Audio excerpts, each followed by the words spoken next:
இன்னைக்கு நம்ம தீர்க்க சுமங்கலியாக வாழ, மரண கண்டம் நீங்க, தீராத நோய் தீர குலதெய்வ கோவிலுக்கு இந்த ஒரு பொருளை வாங்கி கொடுங்கள் அப்படின்னு சொல்லியிருக்கோம்.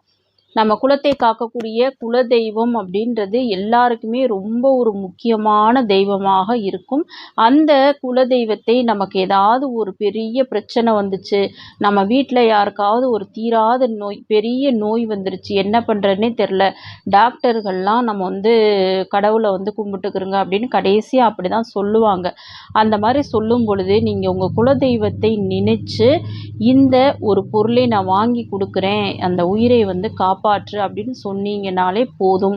நிச்சயமாக அந்த குலதெய்வம் அந்த உயிரை காப்பாற்றி உங்கள் கையில் கொடுக்கும். அதுக்கப்புறமா நீங்கள் மகிழ்ச்சியோடு நீங்கள் இந்த பொருளை உங்கள் குலதெய்வ கோவிலுக்கு வாங்கி கொடுங்க.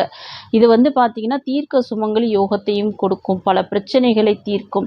அது என்ன பொருள் அப்படின்றத வாங்க பார்க்கலாம். அதுக்கு முன்னாடி மறக்காமல் நம்ம சேனலை சப்ஸ்கிரைப் பண்ணிக்கிறங்க வீவர்ஸ்.